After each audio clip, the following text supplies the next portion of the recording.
अस्सलाम वालेकुम क्लास। ये 6 लेक्चर है हमारा। इस लेक्चर में हम कुछ प्रॉपर्टीज़ देखेंगे मैट्रिक्स की, कि कैसे कैसे उनकी प्रॉपर्टीज़ होती हैं, उनको प्रूव करेंगे प्रॉपर्टीज़ को। और फिर उसके बाद हम डिटर्मिनेंट्स पे जाएंगे, मैट्रिक्स के डिटर्मिनेंट्स कैसे फाइंड किए जाते हैं, और उन डिटर्मिनेंट से हम कौन कौन सी चीज़ें कंक्लूड कर सकते हैं अबाउट द मैट्रिक्स। तो स्टार्ट करते हैं अपना 6 lecture. Matrix A, B and C are conformable. A plus B is equal to B plus A. अगर आपके पास A, B और C मैट्रिक्स हैं तो वो ये कुछ कंडीशंस कंफर्म करेंगे। पहली क्या है, कुछ प्रॉपर्टीज़ कंफर्म करेंगे। फर्स्ट क्या है कि अगर आप A को B में प्लस करते हैं तो उसका जो आंसर होगा वो बराबर होगा B प्लस A। इसको कहते हैं cumulative law. Okay, A plus B is equal to B plus A. उसके बाद फिर एसोसिएटिव लॉ है कि अगर आप बी प्लस सी को पहले प्लस कर लें और उसके आंसर में ए प्लस करें तो जो फाइनल आंसर आएगा वो किसके बराबर होगा कि आप ए प्लस बी को पहले प्लस कर लें और उसके आंसर में सी प्लस कर दें। तो this is called the associative law. So b plus c plus a is equal to a plus b plus c. This is called the associative law. उसके बाद अगर कोई आप एक कांस्टेंट नंबर ले लेते हैं, डेट इज़ लैम्डा। उस कांस्टेंट नंबर को अगर आप a प्लस बी से मल्टीप्लाई करते हैं और इसी सेम कांस्टेंट नंबर को आप अलहदा मल्टीप्लाई करते हैं a के साथ और फिर अलहदा मल्टीप्लाई करते हैं b के साथ और उन दोनों को सम कर लेते हैं, that is called the distributive law. मतलब कि आप a प्लस बी को पहले सम कर लें, उसका जो आंसर आएगा उसको एक कांस्टेंट नंबर के साथ मल्टीप्लाई कर दें, 1 के साथ, 2, 1 के साथ ना करें, 2 के साथ, 5 के साथ, 10 के साथ, जिसके साथ आपने मल्टीप्लाई करना है उसको मल्टीप्लाई कर दें और आंसर ले लें। और इसके बाद आप ए को, ए जो आपका मैट्रिक्स है उसको उसी कांस्टेंट के साथ सेपरेटली मल्टीप्लाई करें और b को भी उसी कांस्टेंट के साथ सेपरेटली मल्टीप्लाई करें। इन दोनों स्केलर मल्टीप्लिकेशन जो अलग-अलग आपने मल्टीप्लाई किया उन दोनों को सम करें, इसका आंसर वही आना चाहिए जो पहले आपके पास आया था। तो आपने इन तीनों प्रॉपर्टीज़ को अपनी हाइपोथेटिकल एग्जांपल मैट्रिक्स बना के, अपनी तरफ से मैट्रिक्स बना के उनको ये प्रूव करना है आपने कि ये क्यूमुलेटिव लॉ, एसोसिएटिव लॉ और डिस्ट्रीब्यूटिव लॉ ये होल्ड करते हैं या ये प्रूव होते हैं। फिर उसके बाद अगर आप b प्लस सी को प्लस कर लेते हैं, आपस में b प्लस सी को आपस में प्लस कर लेते हैं और इसके आंसर को a से मल्टीप्लाई करते हैं, a से, तो इसका आंसर जो होगा वो किसके इक्वल होगा कि अगर आप b को a से सेपरेटली मल्टीप्लाई कर दें और c को सेपरेटली a से मल्टीप्लाई कर दें और इन दोनों के आंसर्स को सम कर दें। उसके बाद फिर अगर इसी तरह अगर आप a प्लस बी को सम करके मल्टीप्लाई करते हैं c के साथ तो उसका आंसर इस तरह होगा कि आप c को b के साथ अलहदा मल्टीप्लाई कर दें प्लस c को a के साथ अलहदा मल्टीप्लाई कर दें, इनके भी आंसर सेम होंगे। तो ये भी आपने लॉज जो हैं जितने भी हम पढ़ रहे हैं ये आपने खुद जो है इनको प्रूव करना है अपनी तरफ से एग्जांपल्स हाइपोथेसाइज करके। उसके बाद अगर आप b और c को आपस में मल्टीप्लाई करते हैं, b और c को आपस में मल्टीप्लाई करते हैं और इसके आंसर को आप a से मल्टीप्लाई कर देते हैं तो इसका जो फाइनल आंसर होगा वो किसके बराबर होगा कि अगर आप a और b को मल्टीप्लाई करें पहले और उसके आंसर को c से मल्टीप्लाई कर दें तो ये आपस में बराबर होंगे। तो इसी तरह जो a को b से मल्टीप्लाई करके आंसर आएगा, a को b से मल्टीप्लाई करके आंसर आएगा, वो बराबर नहीं होगा b को a से मल्टीप्लाई करके। अब मल्टीप्लिकेशन कैसे होती है, कौन कौन सी उसकी कंडीशंस हैं वो फुलफ़िल होनी चाहिए, वो अब हम डिटेल में पढ़ चुके हैं एग्जांपल्स के साथ, वो हमें पता है। अगर आप a को b से मल्टीप्लाई करते हैं उसका जो आंसर आता है वो इसके बराबर नहीं होगा कि अगर आप b को a से मल्टीप्लाई कर दें। इसी तरीके से अगर a b is equal to zero, अगर आप किसी मैट्रिक्स को मल्टीप्लाई करते हैं a को b के साथ और उनका जो फाइनल मैट्रिक्स आता है वो ज़ीरो आ जाता है तो इसका मतलब ये नहीं है कि ए भी ज़ीरो हो या बी भी ज़ीरो हो। इसी तरीके से अगर A B is equal to A C आ जाता है तो इसका मतलब ये नहीं है कि बी और सी आपस में बराबर हों। तो ये कुछ प्रॉपर्टीज़ हैं मैट्रिक्स की, मल्टीप्लिकेशन की, एडिशन की। इनको आपने अपनी हाइपोथेटिकल एग्जांपल्स लेके मैट्रिक्स की तो आपने इनको प्रूव करना है।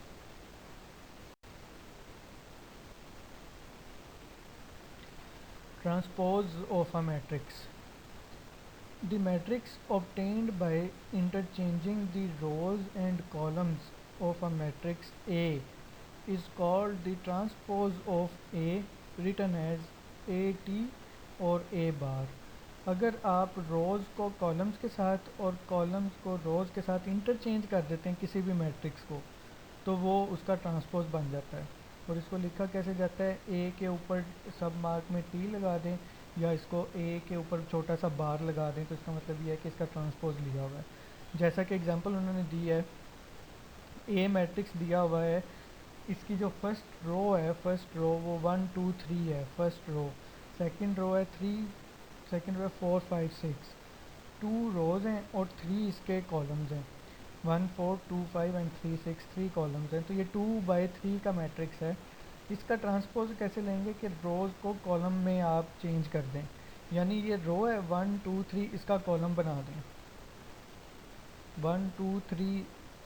ए में जो एग्जांपल दिया वो आपकी रो है, इसका अगर हम कॉलम बना देते हैं जो कि ए टी में ट्रांसपोज में उसका कॉलम बना हुआ है 1 2 3, एज अ कॉलम उसको लिखा हुआ है। ये हमने फर्स्ट रो को फर्स्ट कॉलम में चेंज कर दिया, इसी तरह दूसरी रो को दूसरे कॉलम में चेंज कर दें। तो अब इसकी 3 रोज़ हैं और 2 कॉलम है, 2/3 से 3/2 में ट्रांसपोज कर दिया हमने, रोज़ को कॉलम्स के साथ इंटरचेंज कर दिया है। तो इस तरह का मैट्रिक्स जब आप रोज़ को कॉलम्स के साथ इंटरचेंज कर देते हैं तो ये आपका मैट्रिक्स ट्रांसपोज कहलाता है।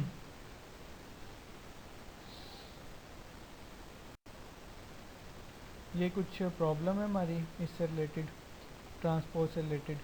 ए और बी दो मैट्रिक्स दिए हुए हैं हमें, find A inverse A transpose of A plus transpose of B. आपने पहले ए का ट्रांसपोज लेना है, फिर बी का ट्रांसपोज लेना है, उन दोनों को प्लस कर लेना है। एक ये क्वेश्चन हो गया। फिर ए और प्लस बी को प्लस कर देना है, पहले इन दोनों को प्लस कर देना है और जो आंसर आएगा उसका ट्रांसपोज ले लेना है। फिर पहले ए का ट्रांसपोज लेना है, फिर बी का ट्रांसपोज लेना है, फिर उन दोनों को मल्टीप्लाई कर देना है। तो ये क्वेश्चन नंबर 1 है, इसकी सारी एक्सप्लेनेशन मैंने आपको कर दी है, ये आपने सॉल्व करना है। सेकंड क्या है, verify that transpose of A into B is equal to transpose of B into transpose of A. आपने पहले क्या करना है कि ए और बी को मल्टीप्लाई कर देना है, ए और बी को आपस में मल्टीप्लाई कर देना है और उनका ट्रांसपोज ले लेना है। वो बन जाएगा transpose of A into B, जो इज इक्वल टू से लेफ्ट साइड पे वेरीफाइड है transpose of A into B. क्या करना है, ए और बी को पहले मल्टीप्लाई कर देना है, उसके आंसर का ट्रांसपोज ले लेना है, इज इक्वल टू पहले आपने बी का ट्रांसपोज ले लेना है, फिर आपने ए का ट्रांसपोज ले लेना है और बी को ए से, बी ट्रांसपोज को ए ट्रांसपोज से मल्टीप्लाई कर देना है, इन दोनों का आंसर बराबर आएगा।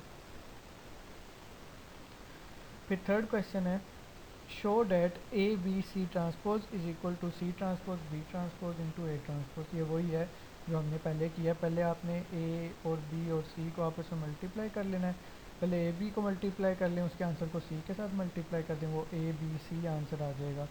तो इसका ट्रांसपोज ले लें तो वो किसके बराबर होना चाहिए, C transpose into B transpose into A transpose. इन तीनों के अलग अलग ट्रांसपोज लेके इन तीनों को आपस में मल्टीप्लाई कर दें। तो ये एक्सरसाइज सॉल्व करनी है आपने लाजमी। सो डिटर्मिनेंट्स, सबसे पहले हम ऑर्डर 2 का डिटर्मिनेंट निकालते हैं, यानी कि जो 2/2 मैट्रिक्स होगा उसका डिटर्मिनेंट फाइंड करते हैं। Consider a 2/2 matrix A11 A12 A21 A22। इसका डिटर्मिनेंट कैसे निकलेगा, डिटर्मिनेंट को डिनोट कैसे करते हैं, ए की दोनों तरफ हम एक बार लगा देते हैं, ए के दोनों तरफ बार्स लगा देते हैं जो ये शो करते हैं कि डिटर्मिनेंट है। So A denoted, A bar is a number and can be evaluated. एक न्यूमेरिकल एक कांस्टेंट नंबर की फॉर्म में होता है डिटर्मिनेंट, और निकाला कैसे जाता है कि आपको अगर एक 2 by 2 मैट्रिक्स दिया हो जिसके कंपोनेंट हैं A11 A12 A21 A22, आप क्या करें कि प्रिंसिपल डायगोनल जो है आपके पास A11 को मल्टीप्लाई कर दें A22 के साथ, A11 multiply by A22 minus A12 multiply by A21। इस तरीके से इसको सॉल्व कर लें और जो आंसर आएगा वो आपका डिटर्मिनेंट कहलाएगा, और ये डिटर्मिनेंट ऑर्डर 2 का होगा क्योंकि ये 2 by 2 मैट्रिक्स है।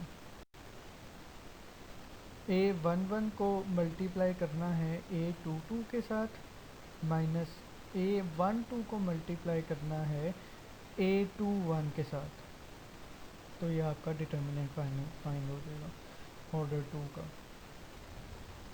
एग्जांपल इसकी दी हुई है आपको, 2 by 2 मैट्रिक्स है, 2 रोज एंड 2 कॉलम्स है, फर्स्ट रो है 1 2, सेकंड रो है 3 4।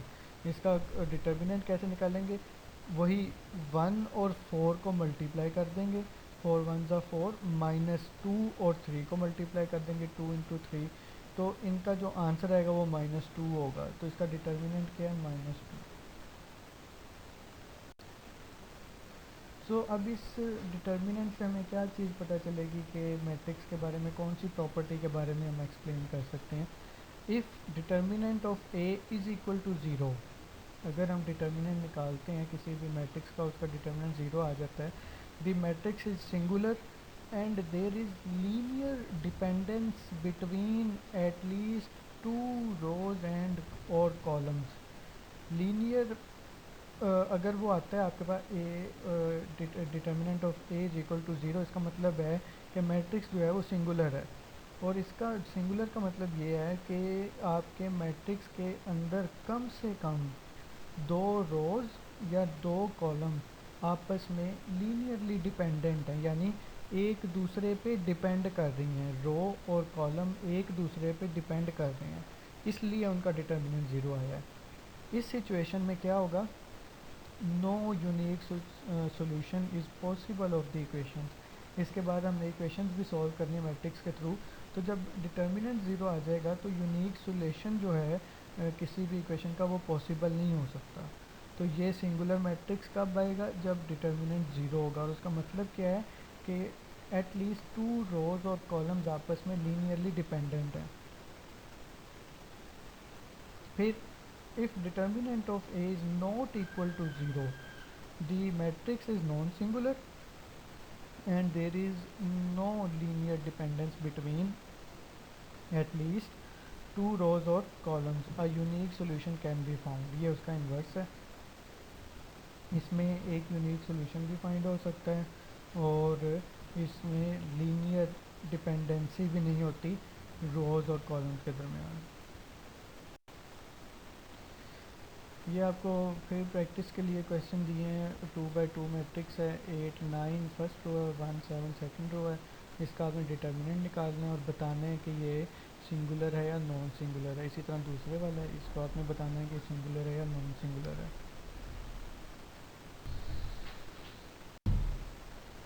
ये तो 2 by 2 मैट्रिक्स का ऑर्डर 2 का मैट्रिक्स था, ऑर्डर 2 का डिटर्मिनेंट था।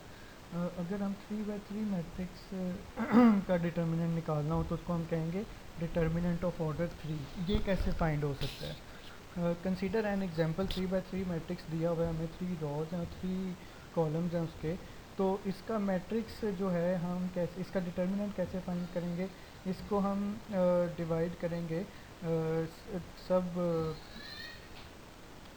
इसके हम सब डिटर्मिनेंट्स पहले फाइंड करेंगे और फिर इसको सॉल्व करेंगे। वो कैसे करेंगे कि हम स्टार्ट करते हैं A11 से, A11 हमारे पास यहाँ पे 1 है, जब हम A11 से स्टार्ट करेंगे तो और वो A11 के अगेंस्ट हमारे पास जो कांस्टेंट नंबर है वो 1 है, तो हम A11 वाली रो और A11 का कॉलम, अब A11 की अगर हम रो की बात करें तो वो फर्स्ट रो बनती है 1 2 3, और उसके कॉलम की बात करें तो वो फर्स्ट कॉलम बनता है डेट इज़ 1 4 एंड 7। ये रो और ये कॉलम छोड़ देंगे,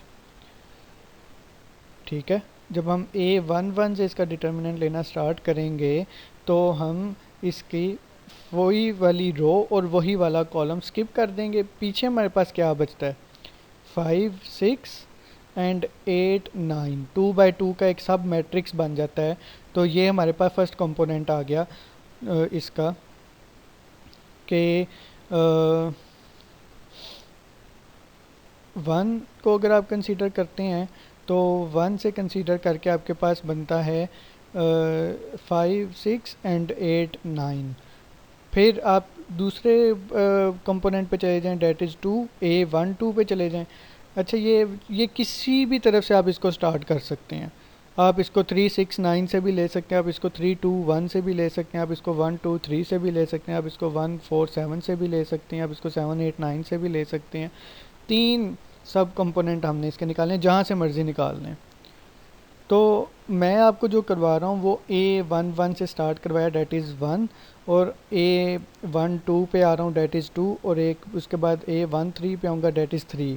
इन्होंने जो आपको करवाया वो जो राउंड इन्होंने किया हुआ है, रेड कलर का जो सर्कल किया हुआ है, इन्होंने इन 3 के थ्रू आपको करवाया। आप कहीं से भी कर लें, जो मैं आपको समझा रहा हूँ आप वो समझें, उसके बाद जो इन्होंने तरीका करवाया आप उससे कर लीजिएगा। सो फर्स्ट आपके पास आया 1 को आपने बाहर निकाल लेना है, उसके 1 को आपने उससे बाहर निकाल लेना है। जो आप सब डिटर्मिनेंट बना रहे हैं, सब मैट्रिक्स बना रहे हैं, उससे बाहर आपने 1 लिख लेना, जैसे इन्होंने 3 लिखा हुआ है। तो जब आप 1 के लिए सब मैट्रिक्स बना रहे हैं तो आपका बनेगा 5 6 8 9। उसके बाद आप 2 पे आ जाएं, उसके बाद आप 2 पे आ जाएं। अच्छा, अब यहाँ पे हर जो आपके पास कंपोनेंट है उसके साइंस हैं। साइन 1 से आप स्टार्ट कर रहे हैं तो 1 का साइन प्लस होगा, 2 का नेगेटिव, 3 का प्लस, 4 का नेगेटिव, 5 का प्लस, 6 का नेगेटिव, 7 का प्लस, 8 का नेगेटिव, 9 का plus. Plus minus plus minus plus minus plus minus करके आपने साइन जो है इसको डिटरमिन करने हैं। तो 1 का साइन है प्लस, उसके बाद 2 आ गया, उसका साइन माइनस बनेगा। तो -2 आपने बाहर निकाल लेना है। अब -2 आपने बाहर निकाला तो 2 वाली आपने रो और 2 वाला कॉलम आपने स्किप कर देना है। 2 की रो कौन सी बनती है, 1 2 3, और 2 का कॉलम क्या बनता है, 2 5 8। पीछे क्या बचा, 4 6 एंड 7 9। तो -2 के साथ सब मैट्रिक्स आ जाएगा 4 6 7 9। उसके बाद आप 3 पे आ जाएं। 1 प्लस का था, 2 माइनस का, 3 फिर प्लस का हो गया आपके पास। 3 बाहर लिखें मैट्रिक्स से, और सब मैट्रिक्स उसका क्या बनेगा, 3 का आपके पास आ जाएगा 4 5, यानी 3 वाली रो अगर आप छोड़ते हैं तो 3 वाली रो छूटेगी 1 2 3, और 3 वाला कॉलम छूट जाएगा 3 6 9, और आपके पास क्या बचेगा 4 5 एंड 7 8। सो अब ये जो आपके पास सब मैट्रिक्स बन गए हैं, इन सब मैट्रिक्स का आप अलग-अलग डिटर्मिनेंट निकाल लें। जैसे हमने पहले से ऑर्डर सेकंड का डिटर्मिनेंट निकाल लें, हर रे का अलग-अलग डिटर्मिनेंट निकाल लें, और उसको जो बाहर आपने नंबर लिखे हुए थे 1 2 3, उसके साथ उनके साइंस को देखते हुए मल्टीप्लाई कर लें, और मल्टीप्लाई करके आप इसको सॉल्व करें, आपके पास डिटर्मिनेंट आ जाएगा। इन्होंने क्या किया, इन्होंने 3 से स्टार्ट किया और 6 और 9 की तरफ गए हैं। 3 को, जब आपने 3 को लिया, 3 की तरफ से आपने इसका डिटर्मिनेंट लेना स्टार्ट किया, तो 3 वाली रो, 3 की रो कौन सी है, 1 2 3, और 3 का कॉलम कौन सा है, 3 6 9। ये स्किप कर दिया, पीछे क्या बचा 4 5 7 8। उसके बाद वो 6 पे आए हैं, यानी कि पहला प्लस का, दूसरा माइनस का, -6 हो गया। उसके बाद 6 की रो कौन सी बनती है, 4 5 और 6 रो बनती है 6 वाले कंपोनेंट की, और 6 का कॉलम क्या बनता है, 3 6 9। तो पीछे क्या बचा 1 2 और 7 8। तो उसके बाद वो 9 पे आए हैं। अब 3 प्लस का था, 6 माइनस का है, और 9 अब फिर प्लस का होगा, प्लस 9 बाहर लिख लिया, और सब मैट्रिक्स इसका क्या बना, 9 वाली आप रो छोड़ें, 7 8 9, और 9 का कॉलम क्या बनता है, 9 6 3 वाला कॉलम बनता है। तो पीछे क्या बचा 1 2 4 5। तो अब जो पहला आपके पास सब मैट्रिक्स बना था 4 5 7 8, उसका सेकंड ऑर्डर जो है वो डिटर्मिनेंट ऑर्डर 2 डिटर्मिनेंट कितना था, -3। और उसके बाद -6 आ गया जो हमने लिखा हुआ था। तो 1 to 7 8 का डिटर्मिनेंट क्या बनता है -6, और 1 to 4 5 का डिटर्मिनेंट क्या बनता है -3। इसको सारे को सॉल्व करें तो 0 आंसर आता है इसका। ये कहीं से भी स्टार्ट कर लें, आप इसको 1 2 3 से कर लें, आप इसको 1 4 7 से कर लें, आप इसको 3 6 9 से कर लें, इसका आंसर डिटर्मिनेंट का सेम आएगा। तो यहाँ से इस तरह से आप ऑर्डर 3 का डिटर्मिनेंट फाइंड कर सकते हैं।